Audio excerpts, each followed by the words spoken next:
Welcome back everyone. मेरा नाम है रोशन और आज हम लोग सीखेंगे स्लाइडिंग विंडो अप्रोच के ऊपर नेक्स्ट प्रॉब्लम।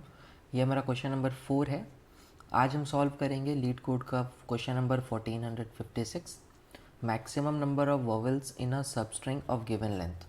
ओके, तो ये बताने से पहले मैं चाहूँगा कि आप लोग पहले हमारे चैनल पर जो प्लेलिस्ट रेडी है स्लाइडिंग विंडो, इसको गो थ्रू करें, इनके क्वेश्चंस के प्रैक्टिस करें। इसके बाद ही आपको फिर करने में ज़्यादा मज़ा आएगा इस क्वेश्चन को, ठीक है? क्योंकि पहले के क्वेश्चन थोड़े से इजी हैं कंपैरेटिवली। पहले आप वो ट्राई कर लें, देन हम इस क्वेश्चन के ऊपर मूव करेंगे, तो आपको स्लाइडिंग विंडो अप्रोच और अच्छे तरीके से क्लियर हो पाएगा। ठीक, चलिए क्वेश्चन शुरू करते हैं। गिवन अ स्ट्रिंग s, हमें एक स्ट्रिंग गिवन होगा, N integer k, return maximum number of vowels maximum number of vowel letters in a substring of s with length k। यानी कि हमारे पास एक स्ट्रिंग गिवन होगा। ओके, अब वो स्ट्रिंग जो होगा, let's say a b c d e f, ऐसा हमें कोई स्ट्रिंग गिवन है और हमें एक k की वैल्यू यानी एक इंटीजर की गिवन होगा, लेट्स से k की वैल्यू है 3। तो अब वो हमसे बोलता है कि इसके अंदर आप 3 साइज़ का सबस्ट्रिंग सेलेक्ट करो। ठीक, तो आई गेस अब आप लोग को ये चीज़ समझ में आ गई होगी that what is substring. Substring is the continuous selection of words. ठीक है, यानी कि इसके अंदर हम लोग रैंडम सेलेक्शन नहीं कर सकते, कॉन्टिन्यूअस एलिमेंट्स को ही हम लोग सबस्ट्रिंग कह सकते हैं। ठीक, तो इसके अंदर हमें 3 साइज़ का पिक करना है, तो 3 साइज़ का क्या क्या पिक कर सकते हो?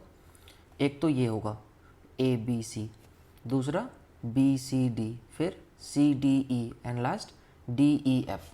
ये 4 इसमें 3 साइज़ के सबस्ट्रिंग रेडी हो सकते हैं। इन चारों में हमें देखना है कि कौन सा ऐसा सबस्ट्रिंग है जिसमें maximum number of vowel letters आते हैं, और वही हमें मैक्सिमम नंबर रिटर्न करना है। That if we have let's say A B सी के अंदर हमारे पास एक वोवेल है, that is A. B C D के अंदर 0 है, यानी कि इसके अंदर आंसर 0 आया। फिर डी ई एफ के अंदर एक है, सॉरी सी डी ई के अंदर एक है और डी ई एफ के अंदर भी एक है, यानी इसके अंदर मैक्सिमम वोवेल किसी भी सबस्ट्रिंग में देखोगे तो वो 1 ही निकलने वाला है, तो आंसर वुड बी 1। चलिए इस एग्जांपल से समझने की कोशिश करते हैं। ये एग्जांपल क्या कह रहा है? इसने बोला A B C I I I D E F, ये स्ट्रिंग है हमारे पास, एंड के की वैल्यू हमारे पास 3 गिवन है। तो हमें 3 साइज़ का विंडो इसके अंदर क्रिएट करना है। तो पहले मैंने ये 3 साइज़ क्रिएट किया, भाई ये वाला 3 साइज़ का एक लिया। इसके अंदर चेक किया तो हमारे पास कितने नंबर वोवेल्स हैं? 1। फिर मैंने अगले 3 एलिमेंट पिक किए, इस 3 एलिमेंट में चेक करोगे तो आंसर क्या आएगा? 1। फिर अगले 3 एलिमेंट पिक किए, इस डब्बे के अंदर चेक करोगे तो आंसर क्या आएगा? 2। एंड सिमिलरली अगर मैं जैसे ही अगला पिक करूँगा तो मेरे को ये वाला आंसर क्या मिलने वाला है? 3। सिमिलर मैनर में अगर मैं आगे मूव करूं यहाँ तो मेरे को आंसर मिलने वाला है 2। सिमिलरली आंसर हो गया 2 and the last we have 1। तो इस तरीके से हमने देखा कि हमने सारे के सारे सबस्ट्रिंग्स पहले क्रिएट किए। क्या क्या सबस्ट्रिंग बन सकता था इसमें? ए बी सी क्रिएट हो सकता था, बी सी आई क्रिएट हो सकता था, सी आई आई क्रिएट हो सकता था, आई क्रिएट हो सकता था, आई डी क्रिएट हो सकता था, आई डी ई क्रिएट हो सकता था, and D E F create हो सकता था। These are the all possible substrings of size 3, and out of all these हमें चेक करना था कि ऐसा कौन सा सबस्ट्रिंग है जिसमें maximum number of vowel letters आते हैं। एंड वी हैव दिस कि ये एक ऐसा सबस्ट्रिंग है जिसमें 3 वोवेल लेटर्स आए हैं, सो आवर आंसर इज़ 3। ये बात समझ में आई है? आई गेस क्वेश्चन समझ में आ गया होगा। क्वेश्चन बहुत ही सिंपल है। अब इस क्वेश्चन के बारे में कुछ अप्रोच के बारे में बात करते हैं कि आखिर इसका ब्रूट फोर्स अप्रोच क्या हो सकता है।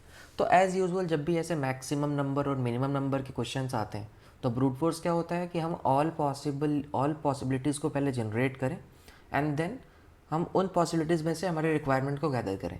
यानी कि इसका सबसे सिंपल और ब्रूट फोर्स अप्रोच तो ये होगा कि गिवन स्ट्रिंग से इस के साइज़ का ऑल पॉसिबल सबस्ट्रिंग्स क्रिएट कर लिया जाए, जितने भी पॉसिबल सबस्ट्रिंग बन सकते हैं, all possible substrings, and then उन सारे सबस्ट्रिंग्स को हम लोग एक एक करके चेक करें। जिस भी सबस्ट्रिंग में सबसे ज़्यादा नंबर ऑफ वोवेल लेटर्स आएंगे हम उसके काउंट को एज अ आउटपुट रिटर्न कर देंगे। बट डोंट यू थिंक कि हमारे ऑल पॉसिबल सबस्ट्रिंग्स को क्रिएट करने में बहुत अच्छी कॉम्प्लेक्सिटी हो जाएगी, ऑर्डर ऑफ n स्क्वायर और n क्यूब में हम लोग चले जाएंगे। तो हमें इसको रिड्यूस करने के लिए हमने क्या बोला, हमारे पास एक अच्छा अप्रोच क्या है हम कहते हैं स्लाइडिंग विंडो अप्रोच, कि हम स्लाइडिंग विंडो इसके अंदर यूज़ कर सकते हैं। ये बात समझ में आई? स्लाइडिंग विंडो की तरफ हम क्यों मूव कर रहे हैं ये बात समझ में आता है, क्योंकि ऑल पॉसिबिलिटीज़ को जनरेट करने में हमारे लिए प्रॉब्लम है, जबकि हम देख सकते हैं कि ऑल पॉसिबिलिटीज़ जनरेट करने की ज़रूरत भी नहीं है। ऑल पॉसिबिलिटीज़ कैसे जनरेट होती हैं, पहले की वीडियोज़ में भी मैंने बताया हुआ है कि हम लोग एक एक करके एलिमेंट पिक करेंगे। फॉर आई इन रेंज अगर हम चला दूँ पूरा का पूरा लेंथ ऑफ एस तक स्ट्रिंग के लिए, इसके बाद मैं क्या करूँगा, दूसरा एक और लूप लूँगा फॉर जे इन रेंज। ये कहाँ से कहाँ तक चलेगा, आई से शुरू होगा और ये भी लेंथ तक चलेगा। इनफैक्ट ये लेंथ तक नहीं चलेगा क्योंकि हमें ऑल पॉसिबल सबस्ट्रिंग तो क्रिएट करने, लेकिन के साइज़ का, तो ये हमारा k+1 टाइम चलेगा। ये बात समझ में? +1 क्यों लिखा, क्योंकि इसमें लास्ट जो लेटर होता है यानी जो आखिरी एलिमेंट होता है एक्सक्लूडेड होता है, तो उसको इंक्लूड करने के लिए मुझे +1 लिखना पड़ा। ठीक है, पाइथन में कोड करता हूँ मैं ज़्यादातर, तो पाइथन की ही आपको यहाँ पे सूडो कोड समझा रहा हूँ। आई गेस समझ में आ रहा होगा क्या किया है मैंने। ठीक है, चलिए स्लाइडिंग विंडो अप्रोच समझने की कोशिश करते हैं कि इसके अंदर स्लाइडिंग विंडो कैसे लग सकते हैं। इसे एग्जांपल से समझना। हमारे पास एग्जांपल है A B C I I I D E and F। ठीक है, अब क्या हुआ कि हमें इसके अंदर कुछ वेरिएबल्स की ज़रूरत क्या पड़ती थी। हर बार हम कौन से वेरिएबल क्रिएट करते हैं, क्योंकि विंडो बनाना है तो विंडो का एक स्टार्टिंग पॉइंट होगा, सिमिलरली विंडो का एक एंडिंग पॉइंट होगा। अब धीरे धीरे जैसे जैसे विंडो एंड आगे ट्रेवर्स करेगा तो हमें एक के साइज़ का विंडो क्रिएट करना है। तो हुआ क्या कि अभी विंडो एंड भी यहीं पर पॉइंट कर रहा है, विंडो स्टार्ट भी यहीं पर है, लेकिन हमें क्या करना है, इस विंडो एंड को आगे मूव कराना है। विंडो एंड जैसे ही आगे मूव करेगा तो विंडो एंड उठ के यहाँ आ गया। तो हमने एक सवाल पूछा कि क्या हमारा एक के साइज़ का विंडो क्रिएट हो गया, बट हमारे के की वैल्यू है 3, अभी ये 2 साइज़ का विंडो है, तो क्या विंडो एंड को और आगे जाना चाहिए। आंसर हुआ यस, यानी विंडो एंड को यहाँ से हटाकर हमने आगे मूव किया विंडो एंड, और विंडो एंड यहाँ पहुँच गया। क्या अब हमारे के साइज़ की विंडो क्रिएट हो गई है। आंसर हुआ yes, we have created a window of K size. तो अब हम इस के साइज़ के विंडो में कुछ ऑपरेशन परफॉर्म करेंगे और चेक करेंगे कि कितने सारे एलिमेंट्स इसके अंदर वॉवेल्स हैं। क्या ये बात समझ में आ रही है?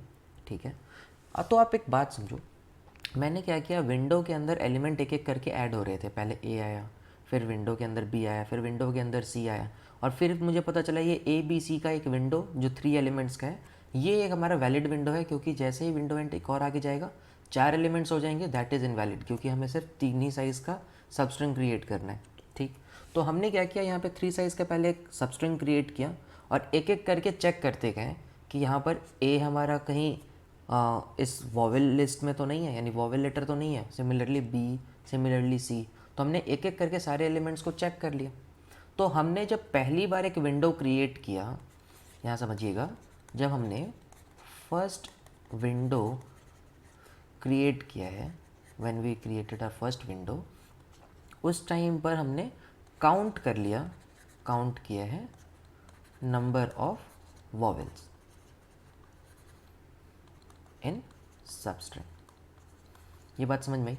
जो आपने सबसे पहला सबस्ट्रिंग बनाया होगा, उस सबस्ट्रिंग के अंदर आपने क्या काउंट कर लिया, नंबर ऑफ वॉवेल्स को, कि भाई टोटल नंबर ऑफ वॉवेल्स कितने हैं उसके अंदर। इससे क्या फ़ायदा मिलता है, इसके बाद हमें क्या करना है, ध्यान से सोचोगे तो तुम्हें सिर्फ और सिर्फ इस डब्ल्यू एंड को आगे बढ़ाना है, यानी तुम्हें अगला एलिमेंट ऐड करना है, नेक्स्ट एलिमेंट ऐड करना है, और लास्ट एलिमेंट को रिमूव करना है, लास्ट एलिमेंट रिमूव करना है। यानी नेक्स्ट एलिमेंट को ऐड करो और फर्स्ट एलिमेंट को रिमूव करो। तो ऐड करते समय इसको चेक कर लेना कि कहीं ये जो एडिशन के टाइम पे जो एलिमेंट आया है, ये जो भी ऐड करने वाला हूँ ये वॉवेल तो नहीं है। अगर ये वॉवेल होगा तो काउंटर को मैं बढ़ा दूंगा एक और, कि भाई मेरे को एक और सबस्ट्रिंग मिलने वाला है। अगर ऐसा नहीं हुआ तो उसके बाद और क्या हो सकता है, कि हो सकता है ये ना हो, तो काउंटर को बढ़ाने की ज़रूरत नहीं है। लेकिन जो यहाँ से रिमूव कर रहा हूँ, हो सकता है ये भी वॉवेल हो, जैसे इस केस में ए वॉवेल था, तो रिमूव करते समय भी मुझे चेक करना पड़ेगा जिसको मैं रिमूव कर रहा हूँ कहीं वो वॉवेल तो नहीं है। अगर वो वॉवेल हुआ तो हमें काउंटर को क्या करना पड़ेगा, डिक्रीमेंट। काउंटर डिक्रीमेंट कब कब होगा, जब रिमूव के टाइम पे हम वॉवेल को रिमूव कर दें। और काउंटर इंक्रीमेंट कब कब होगा, जब एडिशन के टाइम पे हम लोग जो ऐड कर रहे हैं वैल्यू वो भी वॉवेल हो जाए। क्या ये बात समझ में आ गई है? क्या इतना समझ में आता है, क्लियर हो रहा है? ठीक है, चलिए और दूसरे एग्जांपल समझने की कोशिश करते हैं, अगर नहीं भी आया तो अभी आ जाएगा समझ में। ठीक, चलिए लीड कोड एग्जांपल लेते हैं, अच्छा क्वेश्चन है। समझो, इस लीड कोड के एग्जांपल को समझने की कोशिश करते हैं। ठीक, अच्छा एग्जांपल है ये। तो ये लीड कोड के एग्जांपल में हुआ क्या है एग्जैक्टली में कि आपने यहाँ पर पहले क्या किया होगा कि पहले एलिमेंट को पिक किया, समझना, आपने पहले इस एलिमेंट को चेक किया। चेक क्या करोगे, कहीं वो वॉवेल तो नहीं है। अगर वो वॉवेल निकला तो आप क्या करोगे, काउंटर को इंक्रीमेंट कर दोगे। इफ़ यस तो हम लोग क्या करेंगे, काउंट की वैल्यू को बढ़ा देंगे। ठीक, अगर इसका आंसर नो हुआ, इफ़ नो, तो हम लोग कुछ नहीं करेंगे, डब्ल्यू एंड को आगे चलने देंगे। डब्ल्यू एंड को आगे बढ़ा करके बोलेंगे तुम अगला एलिमेंट लेकर आओ, उसके लिए चेक करते हैं। ये कब करना है आपको, ये कंडीशंस कब तक सच करनी है, जब आप फर्स्ट टाइम विंडो क्रिएट कर रहे हो, फर्स्ट टाइम विंडो क्रिएशन कर रहे हो। एक बार विंडो क्रिएट हो जाए उसके बाद क्या करना होगा वो समझना। एक बार अगर आपका ये के साइज़ का विंडो क्रिएट हो गया तो आपने ये देख लिया होगा कि इसमें के साइज़ में हमारे पास कितने सारे काउंटर्स हैं, मतलब सॉरी कितने सारे वॉवेल्स हैं। तो एक बार अगर वॉवेल का पता चल गया तो उसके बाद आपके पास एक ही ऑपरेशन सिर्फ बाकी रह गया है कि जो भी इसके बाद नेक्स्ट एलिमेंट है इसको ऐड करना है, और जो सबसे फर्स्ट एलिमेंट था इसको यहाँ से रिमूव करना है। इससे क्या होगा, आपका जो विंडो है वो आगे की तरफ मूव करेगा, यानी कि ये विंडो कुछ ऐसा, हमारा विंडो अब यहाँ को चला जाएगा। जैसे ही ये विंडो यहाँ मूव करके आएगा तो हमें क्या पता चला कि ये जो हमने रिमूव किया है हमने उसको भी चेक कर लिया होगा कि ये जो रिमूव हुआ है ये हमारा वॉवेल तो नहीं था। ये बात समझ में आ रही है क्या बोल रहा हूँ मैं? मैंने बोला कि ये जो रिमूव होने वाला एलिमेंट है इसको चेक कर लेना कहीं ये वॉवेल तो नहीं था। सिमिलरली जो ऐड हुआ है इसको चेक कर लेना कहीं ये वॉवेल तो नहीं था। तो क्या परफॉर्म करोगे, अगर रिमूव वाला वॉवेल हुआ तो आप एक काउंटर जो बढ़ाया था उसको घटा देना, और अगर ऐड करते समय एक वॉवेल मिलता है तो वहाँ पे हमारे काउंटर को एक बढ़ा देना, काउंटर को प्लस प्लस कर देना। क्या ये बात समझ में आ रही है? सिर्फ सिंपल सा अप्रोच यही है इसके अंदर कि हमें विंडो क्रिएट किया तो आप सोचो इसके बाद कोई बात रही नहीं, आपको एक सिंगल लूप में वन आइटरेशन में ऑर्डर ऑफ एन टाइम में हम इस प्रॉब्लम को सॉल्व कर पाएंगे।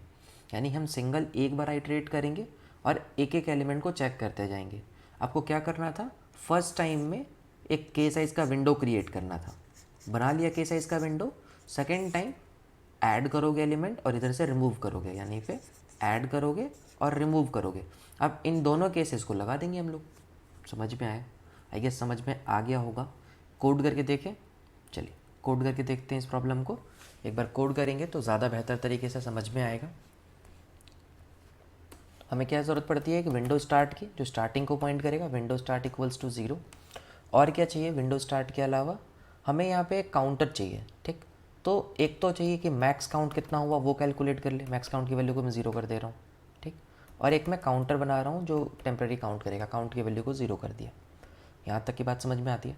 हमें क्या करना है, एक एक करके आगे बढ़ते रहना है स्ट्रिंग के ऊपर आइटरेट करके, और के साइज़ का सब स्ट्रिंग क्रिएट करना है। तो मैंने बोला for W and in range of length of S, यानी कि इस स्ट्रिंग के ऊपर आइटरेट करना शुरू करूं और क्या करना है, मुझे चेक करना है। तो जो चेक करना है ना, मुझे ये चेक करना है इफ़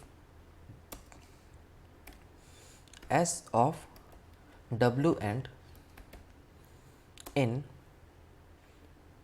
किसके अंदर होगा, ए ई आई ओ यू, इसके अंदर तो नहीं है। क्या ये बात समझ में आती है? सोचो, मुझे एक ही बार में लेंथ ऑफ एस तक जाने की शायद ज़रूरत नहीं है, क्योंकि फर्स्ट टाइम में मुझे सिर्फ के साइज़ का विंडो क्रिएट करना है। क्या ये बात समझ में आती है? अगर के साइज़ का विंडो क्रिएट कर लूँगा तो उसके आगे का ऑपरेशन डिफरेंट था, उसके बाद ऐड और रिमूव करना था। तो मैंने सिर्फ अभी के साइज़ का ही विंडो क्रिएट किया अपना। ठीक, और यहाँ जाके मैंने क्या किया, काउंटर की वैल्यू को +=1 कर दिया। तो मैं काउंटर को बढ़ाता जा रहा हूँ जब जब मुझे ऐसा मिलेगा, और जैसे ही मैं इस लूप के बाहर निकला मैंने मैक्स काउंट की वैल्यू को अपडेट कर दिया। मैक्स काउंट की वैल्यू को कितना कर दिया, काउंट। क्या ये बात समझ में आ गई? क्योंकि मैक्स काउंट को अपडेट करना था। इनफैक्ट आप इसको ऐसा समझ सकते हो कि हम यहाँ पे मैक्सिमम ऑफ मैक्स काउंट लेना चाहते हैं, लेकिन अभी तो मैक्सिमम वैल्यू काउंट के बराबर ही है। क्या इतनी सी बात क्लियर हुई है? अब क्या करना है, अब हमें दोबारा से इसी विंडो को क्रिएट करना, मतलब इसी विंडो के ऊपर जाना था। फॉर विंडो इन रेंज, कहाँ से कहाँ तक, के से शुरू करके लास्ट तक चलना है, लेंथ ऑफ एस तक। ये सिंपल अप्रोच रहेगा। आप चाहो तो इसको एक लूप में भी कर सकते हो, मैं एक ही लूप को 2 ब्रेक में कर रहा हूँ तक है। तो हमने सिर्फ 2 पार्ट में हमारी सिंपल एक लूप को ब्रेक कर दिया है, ठीक है। आप चाहो तो सिंगल लूप में भी इसे कर सकते थे, नॉट इशू। तो हमने क्या किया, फॉर डब्ल्यू एंड इन के से शुरू करेंगे कहानी और एंड तक चलेंगे। यहाँ पर यहाँ हमें क्या चेक करना होगा एग्जैक्टली में कि हम एक एलिमेंट जो रिमूव करने वाले हैं और एक एलिमेंट जो ऐड करने वाले हैं उसके ऊपर कहानी आएगी, ठीक। If S of W and जो मैं ऐड करने वाला हूँ इन AEIOU इस लिस्ट में हुआ, यानी कि वो वॉवेल हुआ, तो मुझे क्या करना है, काउंट की वैल्यू को प्लस इक्वल 1 कर देना है। क्या ये बात समझ में आती है? क्या इतना क्लियर हो रहा है? और क्या चेक करना था, if S of W start in AEIOU यानी जो मैं रिमूव करने वाला हूँ वो वॉवेल में हुआ, तो मुझे काउंट की वैल्यू को माइनस कर देना है। और इन आइदर केस, इन दोनों में से कुछ भी होता हो, मुझे पता है कि मेरे को के साइज़ का ही विंडो रखना है, तो विंडो स्टार्ट को तो आगे मूव कराना ही पड़ेगा, ऑप्शन नहीं है। विंडो स्टार्ट आगे मूव करता जाएगा और सिमिलर मैनर में हम चेक करते जाएंगे, काउंटर को अपडेट करते जाएंगे। के साइज़ का एक वैलिड विंडो क्रिएट कर लेने के बाद अब हमें क्या करना है, हमें यहाँ पर मैक्स को अपडेट करना है कि मैक्सिमम काउंट कितना होगा। Maximum count is equals to maximum of max count, अगर जो हमें फर्स्ट टाइम में मिला था वो, या फिर जो भी हर एक आइट्रेशन के बाद मुझे काउंट मिल रहा है कि जैसे ही मैं एक के साइज़ का विंडो क्रिएट किया मैंने, तो उसके अंदर क्या मैक्सिमम काउंट है वो, तो उसके बेसिस पे अपडेट करता रहूँगा और फिर बाहर में निकल के रिटर्न करा दूंगा मैं मैक्स काउंट की value. Let's submit our code, let's see what is happening. Submitted, accepted, let's submit it. So this our code has been submitted and it is showing 156 milliseconds, faster than 95.10% of Python 3 submissions. Now it's your turn to try out this code. इस code को आप try कीजिए, ठीक है। मिलते हैं next video में next problem के साथ, तब तक के लिए keep coding. Thank you so much.